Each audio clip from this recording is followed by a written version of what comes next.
what's up guys, Marcos here with Duster Bust. So just wanted to share a quick tip on cleaning out burr grinding bits after grinding some aluminum. So I'm doing some head porting here, and basically I'm trying to use a steel bit. These are carbide bits, and using it on aluminum. Now they make special aluminum bits and the cut is different. They're basically a more conical style. Here's a photo of one, but I don't have one of those. So if you look, you'll see people saying if you dip it in oil, it won't build up. But let's say you didn't know that and you have one that's all caked up with crap. So here, take a quick look at it. Hopefully this comes out well and you can see this, but basically I got aluminum all in my cross cuts here.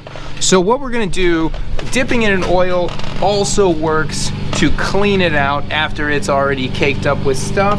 And then obviously if you keep dipping it, it'll stay clean. But I just thought this would be a quick tip to share, that even if you did gum it up, it's not too late. Now as far as types of oil to use, I don't think it really matters too much. I've seen people use a lot of different stuff, WD-40. I just have some simple engine oil here.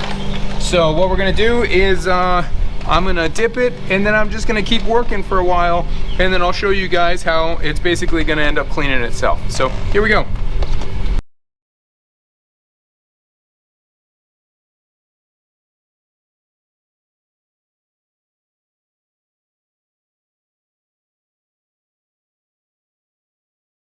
Alright, so there we go. After a couple minutes, I'll let you zoom in here, but hopefully that comes out.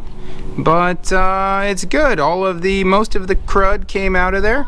Now I'm just gonna keep dipping it as I'm working to keep it that way. But just thought I'd share that. So if you gummed one up, it's not too late. Just keep dipping it, and it'll come clean. So thank you guys for watching. If you found this useful, hook me up with a like and subscribe, and we'll see y'all later. Take care.